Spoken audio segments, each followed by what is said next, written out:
Olá, bem-vindos ao Infomani Entrevista.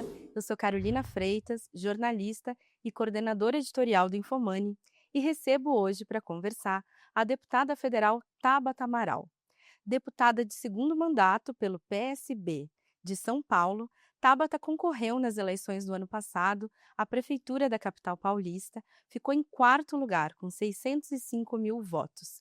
Tabata Amaral é presidente da Comissão Especial do Plano Nacional de Educação e é uma das pessoas cotadas para ser relatora da CPMI do INSS. Deputada Tabata Amaral conosco, muito obrigada, deputada, pela presença.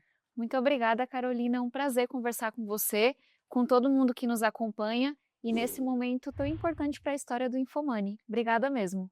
Muito obrigada. Vamos lá.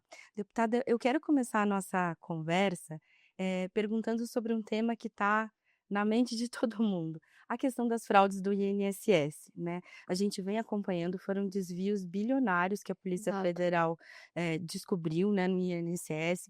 Um ministro foi demitido, Carlos Lupe, por conta dessas denúncias todas, né? E a gente tem uma articulação no Congresso Nacional para que se instale uma CPMI. O nome da senhora vem sendo citado como uma das possíveis pessoas para a relatoria dessa CPMI, né, mista de Uhum. Câmara e Senado. Eu queria entender com a senhora em que o Congresso pode colaborar nessa investigação, né? Quais seriam as linhas para se avançar nessa questão dos desvios? Perfeito. A gente está falando, Carolina, quando a gente olha para esse escândalo, talvez de um dos maiores escândalos de corrupção da nossa história recente, pelo menos. Tanto pelo volume, são bilhões de reais que foram roubados, mas também pela crueldade. A gente está acostumado a ver escândalos de corrupção em que se tira dinheiro da saúde, da educação, dinheiro nosso. Mas esse, ele tem uma crueldade a mais, porque são pessoas específicas, com histórias, com luta, que foram roubadas ao longo dos anos. São trabalhadores rurais, são aposentados, pessoas que muitas vezes dependem daquele dinheiro para a sua sobrevivência, para a sobrevivência da sua família.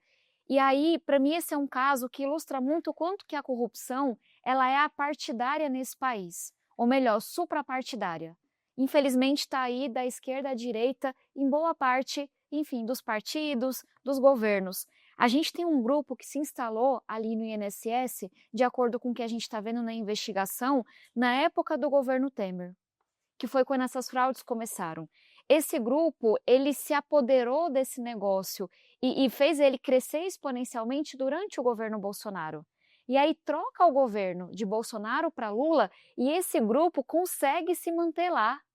E aí você vê, né, quantos governos de matizes ideológicas diferentes em um mesmo grupo instalado ali nas entranhas do poder para roubar as pessoas. O que aconteceu de diferente agora? A Polícia Federal e a CGU, que são órgãos também do governo, fizeram um trabalho independente, trouxeram à tona tudo isso para dizer, olha, tem uma coisa que está acontecendo há 6 anos que é muito grave. Estão roubando os aposentados do nosso país. Por que eu venho defendendo a CPMI? Inclusive, fui uma das primeiras a assinar o pedido de criação dessa comissão, porque a Polícia Federal ela vai cumprir o trabalho técnico e eu espero que muita gente seja presa. Porque a gente tem que sim devolver o dinheiro de quem foi roubado, mas tem que garantir que o Brasil não vai seguir sendo o país da impunidade, como infelizmente ele é. Mas é muito importante que a gente faça o debate político com as pessoas, que é o papel da CPMI para explicar o que aconteceu. Quem é que sabia e não fez nada? Não é só quem roubou, é quem viu e não se manifestou. Como que esse grupo foi se mantendo ao longo dos anos? Até porque a gente já viu no passado recente escândalos de corrupção, investigações sérias serem usadas como arma política. E aí, na hora que a gente olha para um lado do espectro, mas ignora o outro, quem perde somos todos nós. A gente viu isso com a Lava Jato. O Petrolão de fato existiu. Dinheiro público foi desviado. Só que na hora que a Lava Jato vira um instrumento político de um grupo A contra um grupo B, e aí o grupo B vai para a cadeia e é responsabilizado, mas o A é como se não tivesse envolvido, sendo que estava, a Lava Jato perde a sua legitimidade. Em resumo, precisamos de uma CPMI para a gente garantir que as investigações, mas também que a responsabilização pública vai até a última consequência. E não para, por exemplo, na hora que a gente descobrir que tem alguém do Centrão envolvido. A gente vai ter coragem de dar prosseguimento? Eu tenho. E eu quero estar lá para garantir que isso aconteça.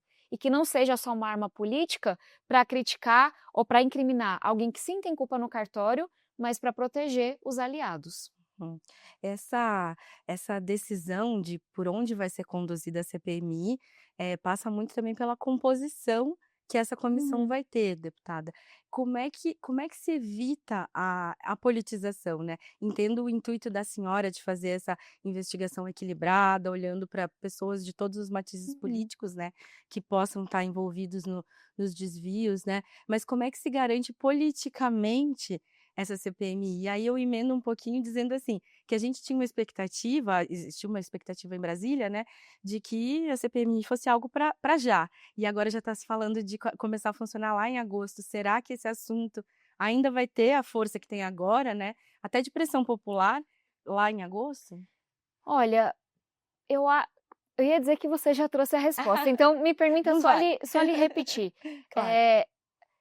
O que está em debate hoje é se a CPMI vai acontecer ou não. Uhum, E aí o que eu venho trazendo para a mesa é a estratégia que a gente vê hoje. Sim, tem uma parcela ligada ao bolsonarismo, à extrema-direita, uhum, que está ignorando, escolhendo ignorar o fato de que esse negócio cresceu e se instalou no governo Bolsonaro para usar isso como uma arma política contra o governo Lula, que inclusive foi onde a Polícia Federal pôde trabalhar com independência. E aí, qual que vem sendo a reação de algumas alas do governo? Não, o que eles estão fazendo é um absurdo, eles querem usar isso como arma política, não pode ter CPMI. Eu acho que isso é um erro estratégico. uhum. Quem não tem culpa no cartório, quem quer de fato que o negócio seja investigado, tem que defender a criação da CPMI. A CPMI não pode ser uma reivindicação apenas de uma ala do bolsonarismo que está vendo ali uma oportunidade político-eleitoral. Então, acho que a primeira coisa é, independente se você é de centro-direita, se você é de esquerda, se você tem a compreensão que eu tenho, que esse negócio não tem a ver com partido, que esse negócio estava lá, ó, instalado e crescendo, e o que vai te prezar é ter muita coragem para enfrentar, não importa o teu partido, eu acho que a gente tem que assinar e reivindicar a criação da CPMI. E aí, num segundo momento, que a gente está nessa fase ainda, é entender que quem menos quer que a CPMI aconteça são as pessoas que estavam lá no governo Bolsonaro. São as pessoas que estavam lá no governo Temer, porque hoje o holofote não está em cima delas. O ministro da Previdência caiu, o presidente do INSS do governo Lula foi demitido assim que esse escândalo veio à tona, mas ninguém está falando do papel do Onyx Lorenzoni. Ninguém está falando dessas pessoas que estavam ali independente do governo que estava no poder. Então, para mim, tem ainda um debate a ser feito de será que realmente é bom para o país deixar só o bolsonarismo fazendo esse debate? Eu acho que todo mundo que é sério tem que abraçar essa pauta e pressionar pela criação da CPMI. Se você me perguntar, Tabata, sinceramente, você acha que ela vai ser instalada? Eu não sei, porque esse negócio esbarra em gente de tanto partido, gente tão poderosa, que se a gente, e não é só a gente parlamento, é sociedade e imprensa, não continuar pressionando, o que eles querem é abafar o caso mesmo. Entendido. É uma É resposta luta. ampla, né, porque É, é uma questão ampla também, né, total. deputada.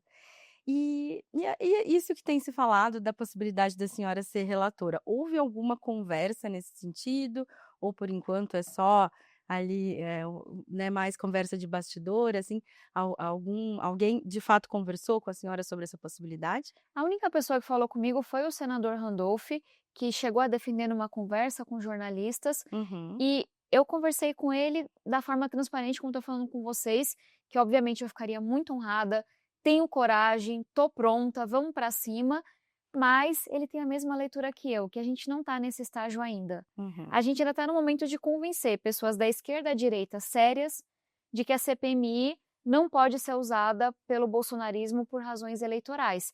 E aí tem um segundo momento que é daqueles que não fazem parte desse esquema, falar, a gente vai ter que brigar muito para que ela seja instalada.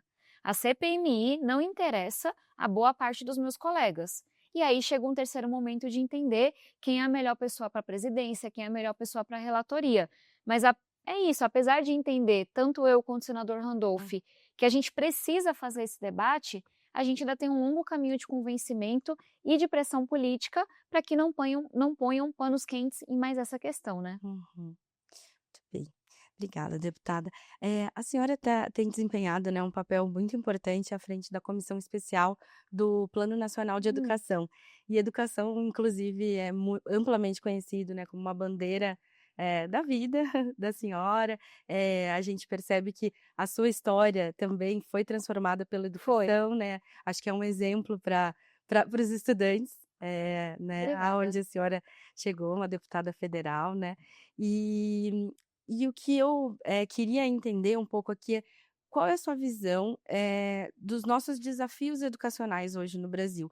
Eu ouvindo a resposta da sua primeira pergunta sobre esses extremos que dominaram o país aí nos últimos, anos, né, penso um pouco também aqui na educação, porque a gente teve avanços e retrocessos, Exato. solavancos um pouco de acordo também com quem estava no poder, né. Então, qual é o principal desafio, o principal nó da educação hoje e como é que esse trabalho da comissão, né, na criação do Plano Nacional de Educação pode ajudar a resolver essa questão principal da educação?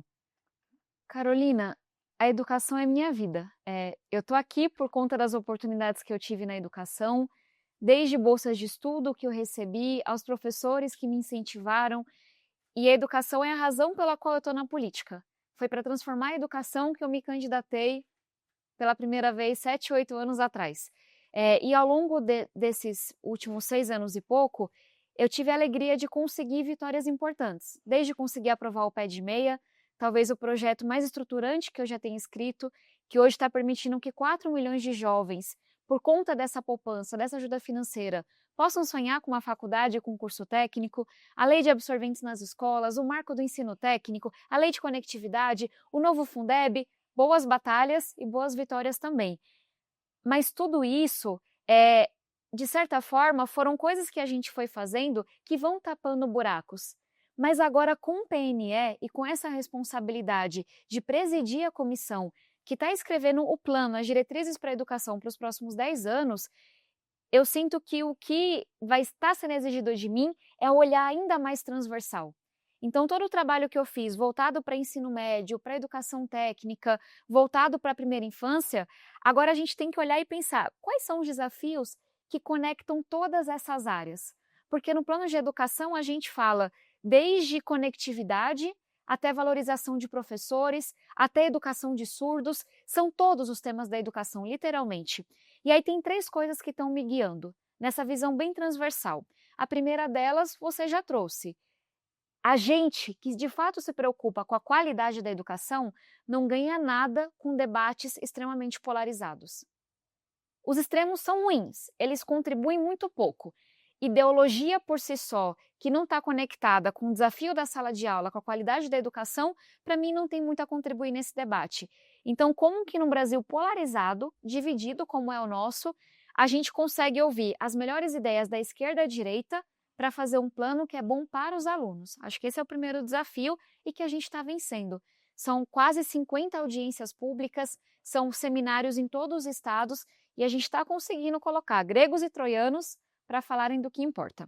Tem um segundo desafio que é desenhar objetivos que não sejam lista de desejos. Aí quem é gestor vai entender o que eu estou falando aqui. Eu posso colocar a meta mais bonita do mundo. Quero 100% dos alunos graduados em faculdade daqui 4 anos. Você pode escrever, no papel cabe tudo. Mas essa não é uma meta que dialoga com o nosso país, que dialoga com o que a gente está vivendo. Então a gente está muito preocupado em garantir que as metas que estão lá, elas são ousadas, elas fazem a gente avançar, mas elas são factíveis. Lista de desejo não muda nada. E aí tem uma terceira coisa que se conecta com tudo isso, que é: posso ter metas bem escritas, claras, factíveis, mas se eu não responsabilizar, se eu não acompanho, se eu não cobro, se eu não penalizo de alguma forma, quando essa meta não é cumprida, ela não vale de nada. Se uma empresa tem a sua meta, mas ela não acompanha, e ela não tem a possibilidade de demitir um funcionário quando aquelas metas não são alcançadas, de que adianta ter meta? Na educação é mais complicado. Mas o que a gente está desenhando nesse momento é um instrumento que permita que a gente acompanhe essas metas anualmente e quando um secretário municipal, estadual, um ministro da educação não cumpra com essas metas, que eles sejam responsabilizados, porque educação é coisa séria. Então, em resumo, vamos fugir dos extremos, vamos falar do que importa, ouvindo o professor, aluno, quem está na sala de aula, quem pesquisa, a sociedade como um todo. Vamos ter metas bem desenhadas, mas vamos garantir que quando a gente avança, a gente parabeniza, mas quando a gente não avança, a gente responsabiliza. E a senhora, acredita que é mais importante, olhar para o começo da educação, ou seja, educação mais básica, questão de acesso, ou um pouco mais lá adiante, na ponta, né, para que os estudantes concluam os estudos, tenham acesso a uma universidade, assim, qual seria a prioridade? Eu sei que as 2 coisas são super importantes, mas neste momento, qual seria a prioridade do Brasil, assim, na visão da senhora? A gente não tem o direito de não tratar da primeira infância Uhum, até a uhum, pós-graduação, porque tudo isso contribui para o desenvolvimento uhum. econômico, social do nosso país. Agora, se você me perguntar, Tabata, onde que o nosso investimento tem o maior retorno? É no começo. E essa é uma coisa que a gente está começando a aprender. Para colocar assim, bem em números, né? Estamos aqui no Infomoney. Uhum. Para cada R$ 1 que a gente coloca na primeira infância, a sociedade recebe 7 de retorno. Então, é claro que na hora que a gente tem que priorizar recurso, e a gente tem um cobertor curto, a gente precisa priorizar o comecinho. E comecinho, gente, é gravidez. A partir do momento que essa família está se formando, amparar o pai, amparar a mãe, aí tem vários debates que a gente faz de licença paternidade, de pré-natal. Isso é um instrumento bem poderoso para a gente, de fato, garantir que aquela criança não vai estar no uso abusivo de álcool e outras drogas, não vai estar encarcerada no futuro. Então, no dia que a gente tiver juízo, a gente vai entender que cuidar dessa mãe, desse pai, dessa família é o primeiro passo. E aí vem a qualidade da creche. Acesso é muito importante, mas a qualidade do que está sendo já ali introduzido para aquela criancinha, para aquele bebê muitas vezes, é fundamental. E a gente vai falar de alfabetização. A gente é um país em que 1/3 da população não consegue entender textos mais complexos. A gente nunca fechou essa ferida. Então, é olhar para quem está no segundo ano hoje e não está sendo alfabetizado. A gente está aqui na cidade mais rica do nosso país, mas a gente sabe que 1/3 das crianças apenas estão chegando no terceiro ano alfabetizadas, na cidade mais rica do país.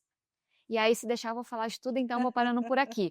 Mas para dizer que educação em tempo integral, ensino técnico, permanência estudantil, são todos temas importantes. Eu acho que o debate talvez seja como que a gente reorganiza a parte financeira, responsabilidades, para garantir que a base está bem cuidada. Porque aí vai ficando mais fácil, né? Cuidar do que vem depois. Deputada, eu vou pedir licença agora para trazer para a nossa conversa Claro. a nossa repórter em Brasília, repórter do Infomani em Brasília, Marina Mota. Primeiro, lhe agradeço por aceitar nosso convite para participar dessa entrevista. E queria começar lhe perguntando de um assunto que está dominando a agenda do Congresso nos últimos dias, que é a tentativa ali da oposição de emplacar uma lei de anistia.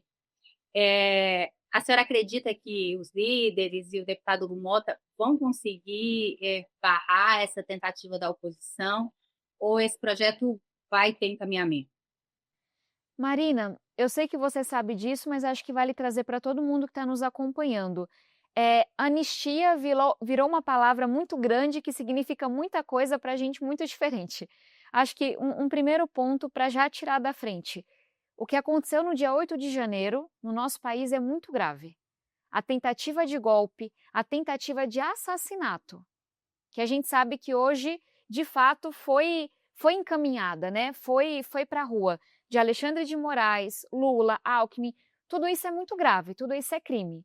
Então, a primeira coisa, Tabata, você acha que quem arquitetou, financiou, planejou um golpe, uma tentativa de assassinato, deveria receber algum tipo de perdão numa democracia? Não. Primeira coisa. Segunda coisa, o que os parlamentares estão defendendo quando eles falam de anistia, de perdão?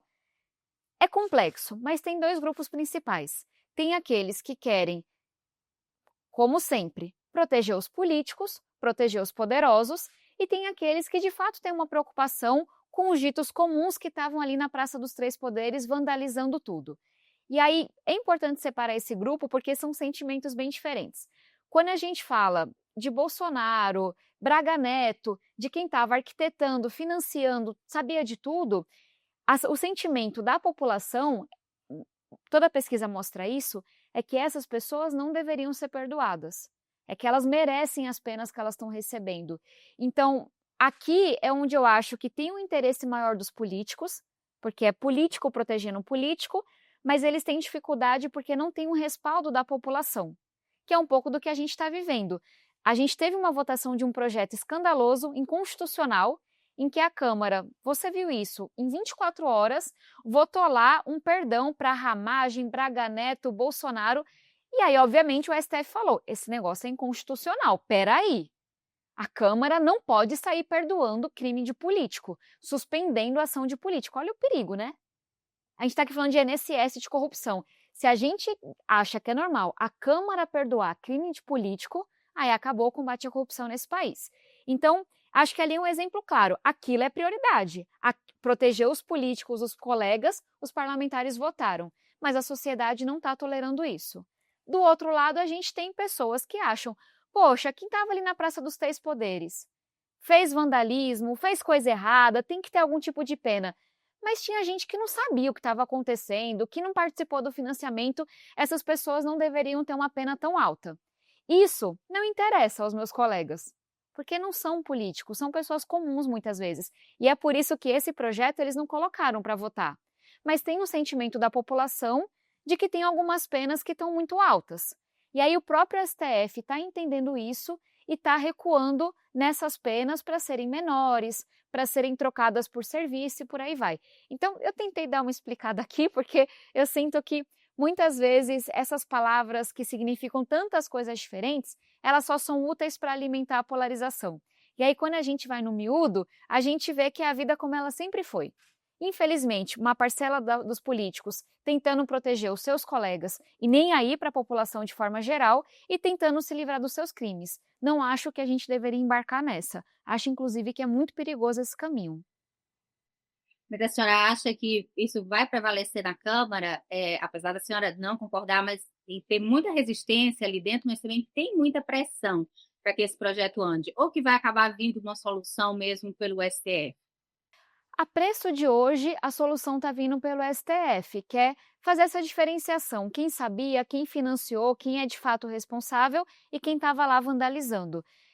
O impasse do Congresso é esse. O que o PL, que é o partido do Bolsonaro, o que os bolsonaristas querem é safar a pele do Bolsonaro. E eles não estão conseguindo apoio da sociedade para fazer isso.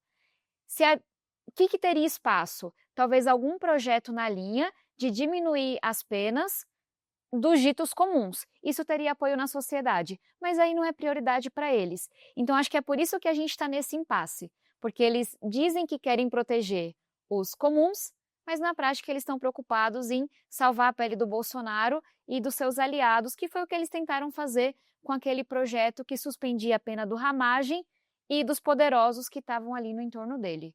Em resumo, não sei o que vai acontecer nas próximas semanas, vejo como mais provável um projeto que discuta quem estava vandalizando, mas não é isso que de fato eles estão interessados.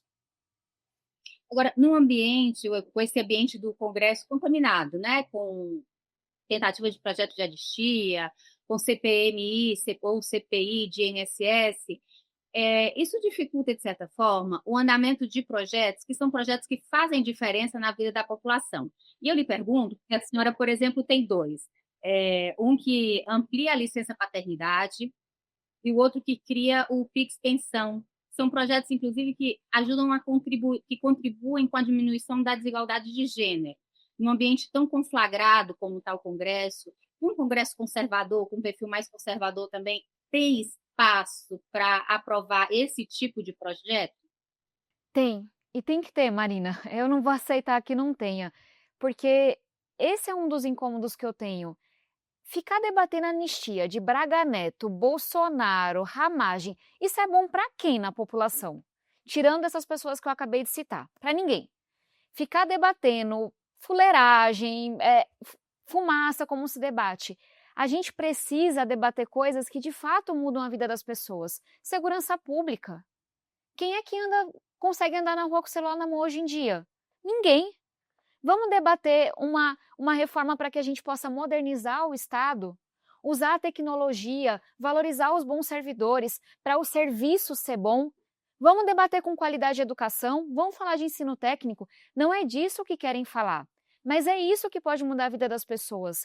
E aí, olhando para a experiência que eu tive nos últimos anos, eu venho conseguindo aprovar projetos bons, estruturantes, com o apoio da esquerda e da direita. Mas a minha maior dificuldade é que esses projetos levam 3, 4 anos para serem aprovados. E olha que eu sou vencedora de prêmio por ser recordista de aprovar projeto. Mas porque o que é votado na calada da noite é um projeto horroroso, que aumenta o número de deputados, é outro projeto que quer livrar a pele de outro deputado, é só esse tipo de projeto. Pé de meia. O pé de meia funciona, foi escrito por vários economistas, melhora o desenvolvimento econômico do país. Levei 4 anos para aprovar. A lei de distribuição de absorventes é barato, é para nenhuma menina perder aula. 4 anos para a gente conseguir a implementação plena. Marco do ensino técnico, que é uma demanda dos nossos jovens, que traz inclusão. 4 anos para aprovar o marco do ensino técnico. E, de novo, eu lembro que uma vez eu reclamei, porque eu estava na sanção do marco do ensino técnico, e esse projeto é muito bom, e eu levei 4 anos. Aí o senador falou, Tabata, e o meu, que eu levei 40? Você não reclama, não. Não era 40, mas era quase 30. E aí, então, só para dizer que eu sei que eu vou aprovar esses projetos. O Pix Pensão, gente, não tem custo nenhum para o Estado. Como que funciona? Tem uma adesão judicial, o juiz vai ficar autorizado a varrer as contas daquele devedor pelo CPF e fazer o Pix para a mãe, porque a pensão não é para a mãe, é para o filho. A gente sabe que hoje quem tem mais dinheiro não quer mais ser contratado CLT, vai para a PJ para não ter que pagar a pensão. E fica a mãe se humilhando atrás de advogado, fazendo trabalho de investigação, sendo que a gente tem um instrumento para que a pensão venha como Pix. Só que é isso, a gente está lá acelerado. Mas o Pix Pensão não vai ser votado em 24 horas, como foi votado o aumento do número de deputados. Licença paternidade, a gente tem 5 dias, é menor do que o carnaval. Olha que loucura, gente. 5 dias, como é que a mãe se recupera em 5 dias? Como é que o pai aprende a cuidar daquela criança, constrói o vínculo? Tanto estudo mostrando que é bom para a mãe, que consegue voltar para o mercado de trabalho, é bom para o pai, que melhora a saúde mental, é bom para a criança, que fica mais protegida, mas não é prioridade no Brasil. A gente está há quase 40 anos sem votar a regulamentação da licença paternidade. Vamos votar. Eu não me chamo Tabata se a gente não votar esse negócio. Mas vai ser com a pressa, com a urgência, que foi a votação para perdoar político corrupto, para perdoar político que fez coisa errada? Não é. E aí é isso que eu questiono. A gente vai conseguir, mas tem uma inversão completa do que é prioridade no nosso país, especialmente na política. Agora, falando de prioridade, de política econômica do governo, o governo anunciou que vai ter mais um corte de gastos, chegou a anunciar um aumento de IOF e teve que recuar. A senhora acredita que tem ali uma bateção de cabeça, uma dificuldade de encontrar o rumo da economia? Acredito, Marina, tá todo mundo vendo isso. E essa instabilidade ela é muito ruim para o nosso país. Essa questão da taxação do IOF com recuo passa um sentimento para todo mundo de que a gente está sem direção, de que a gente não sabe o que esperar do dia seguinte. E aí tem uma coisa quando a gente fala de contas, né? Ajuste fiscal. Nesse nível federal, a gente sempre pode, que se fala de cortar a unha, né? Ficar buscando um ajuste, um corte, uma economia, mas as nossas contas, especialmente quando a gente olha para a trajetória da nossa dívida pública, está numa situação muito preocupante. Não são pequenos ajustes que vão nos tirar dessa. É a gente ter coragem de fazer grandes debates. Quais são os grandes debates que a gente poderia estar fazendo? Tem um que está acontecendo e que a gente tem que acompanhar para ver o resultado, que é o da reforma do imposto de renda. Eu estou lá nessa comissão. É um debate super importante. A gente tem um país em que o ultra rico paga menos imposto do que o pobre e menos imposto do que ele pagaria nos Estados Unidos, que é o país mais capitalista do mundo. A gente é muito injusto. Você vai aumentando a cobrança de imposto até um determinado nível. Depois você vai caindo. Então, tem ali uma oportunidade da gente tornar a tributação mais justa. E aí tem uma coisa que eu estou defendendo que é, vamos ter coragem de cobrar imposto de quem é muito rico nesse país. A gente está falando aqui de quem tem renda de R$ 1 milhão por mês e que não paga nem 10% de imposto, enquanto quem recebe muito menos paga ali próximo de 27,5%. Agora, não é isso que o Congresso está querendo levar essa discussão. Tem que ter coragem. Por quê? Inclusive, eu estou defendendo isso. Qualquer coisa que a gente consiga arrecadar mais tem que ser usada para diminuir o imposto sobre o consumo, que é muito alto nesse país. Isso é estruturante. Que mais que é estruturante? Segurança pública. A gente tem que entender que é muito caro fazer negócio no Brasil. E os produtos ficam muito caros quando você tem medo do teu caminhão com o teu produto ser roubado pelo crime organizado. Quando a gente não consegue andar na rua com o celular na mão. Então, por que a gente não está priorizando esse debate de segurança pública? De enfrentamento de fato ao crime organizado? O que mais que é estruturante? A gente defender uma modernização do Estado. É usar a tecnologia, é olhar para a avaliação do serviço público, é valorizar os bons servidores para a gente poder garantir um serviço público de qualidade. O que mais que é estruturante? Enfrentar os supersalários. São bilhões de reais do nosso dinheiro que estão sendo desviados de forma inconstitucional e imoral para que a elite do funcionalismo público receba 500 mil por mês, quando a Constituição diz que tem um teto de 40 mil. Eu estou com uma ação agora no Ministério Público aqui em São Paulo, na capital, porque entenderam que faria sentido procurador que já tem um salário no teto ser reembolsado caso ele compre um iPhone para uso pessoal. 22 mil. Então, assim, gente, é briga, dá trabalho, não estou falando que é fácil, mas a gente fica ali no miúdo, mas não tem coragem de olhar para super salário, que poderia devolver bilhões para os cofres públicos, não tem coragem de falar de uma modernização do Estado, que poderia tornar o nosso Estado mais eficiente. Então, não tem coisinha pequena que vai resolver. É coisa grande. Agora, coisa grande requer muita coragem. Eu vou te agradecer, deputada, encerrar aqui a minha participação, devolver para a Carol, mas antes disso, e aí a senhora responde para ela, eu vou te perguntar se a senhora é candidata, se coloca como candidata ao governo de São Paulo. Vou já responder, porque... Larga a bomba e sai correndo. O nosso partido, que é o PSB, tem um pré-candidato ao governo de São Paulo, que é o Márcio França. A gente sabe que não é uma eleição fácil, mas ele está preparado, já foi governador, tem time, então hoje o PSB tem um pré-candidato, que é o Márcio, que vai ter todo o meu apoio. Só respondendo que é mais direta. Claro. E obrigada, Marina, é um prazer lhe rever aqui. Obrigada a você. Vou continuar no assunto de eleição Bora. também, porque repórter de política gosta de eleição. E político também, né, deputada? A gente pode reclamar, mas a gente gosta também. A senhora participou de uma campanha extremamente atípica, eu diria, né? No ano passado, assim, como a gente estava falando de educação, né? Numa outra acepção de educação, teve muita falta de educação, cadeirada, soco, gente saindo sangrando de debate, né? A senhora mesmo alvo de uma fake news super baixa, né? Envolvendo a memória de seu pai. O que a gente pode vislumbrar em termos de clima, em termos, né, dessa temperatura mesmo para as eleições do ano que vem? Primeiro, Carolina, perdão. Eu queria provocar quem está nos acompanhando a entender por que a eleição de São Paulo foi do jeito que foi. Eu me lembro de um debate específico que foi o do Flow, que foi um debate em que meus adversários se saíram especialmente mal. Marçal deixou muito claro que não sabia do que estava falando, que não tinha respeito pelas pessoas. O prefeito não conseguiu se controlar, atacou uma eleitora, defendeu tirolesa para pessoa com deficiência. Foi um debate que eu olhei para o lado e eu falei, não é possível. As pessoas estão vendo o que eu estou vendo. Essas pessoas não têm respeito por quem mora na nossa cidade. E aí terminou o debate e eu falei, não é possível, as pessoas estão vendo. Sabe, a gente estava crescendo, eu muito desconhecida ainda, então tinha um desafio de me apresentar. E aí, nos últimos 3 segundos do debate, um assessor do Marçal dá um soco no assessor do Nunes. E ali eu entendi tudo.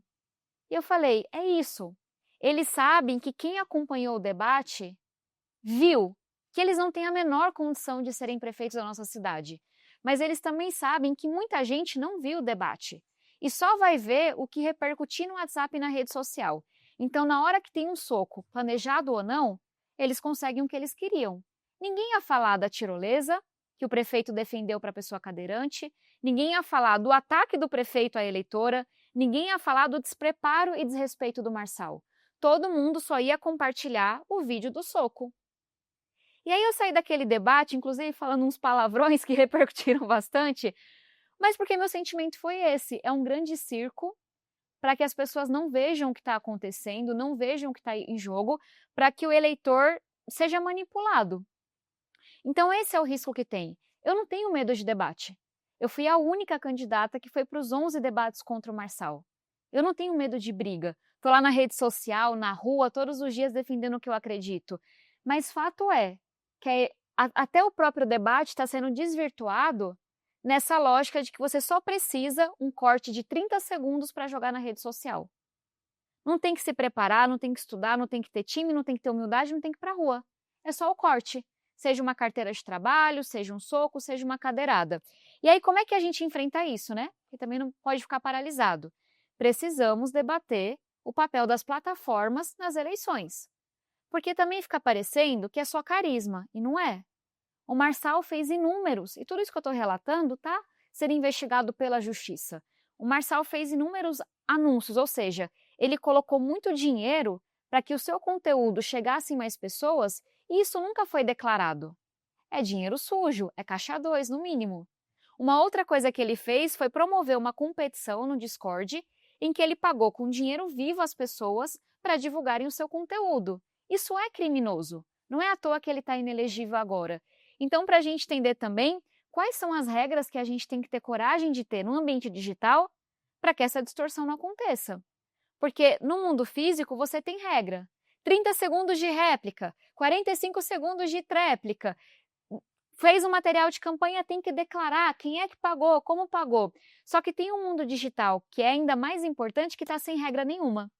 E aí está tendo essa desvirtuação do debate físico para seguir a lógica do mundo digital, porque não tem regra, terra sem lei.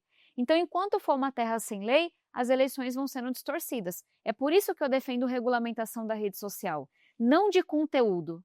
Eu não estou nem aí para o que a avó, a tia, o irmão escreve na rede social, mas de algoritmo.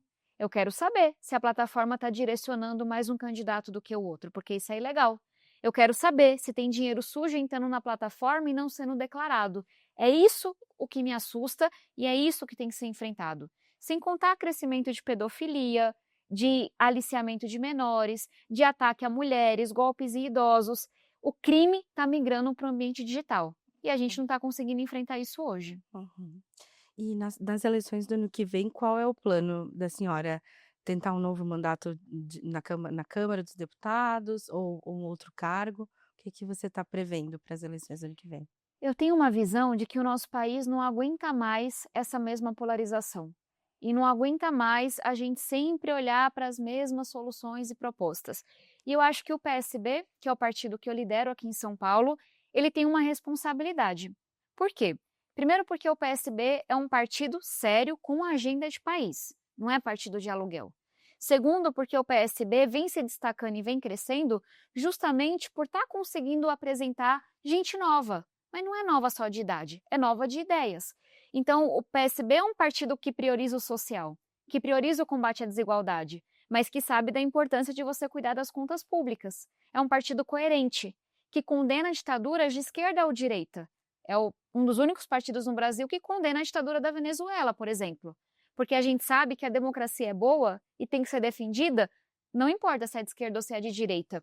Então, eu acho que o PSB tem essa responsabilidade de apresentar lideranças para o país. Por que não se preparar para um dia ter um candidato a presidente da República, como a gente teve no passado com Eduardo Campos? Para a gente sair dessa mesmice, para a gente olhar para frente e construir o futuro. E aí, para isso, o PSB tem que crescer. E como é que a gente cresce? Aumentando o número de deputados federais que a gente vai eleger no próximo ano, que é o nosso foco. Que é a gente poder aumentar a bancada de deputado, a bancada de Senado. Então, esse está sendo o meu foco hoje.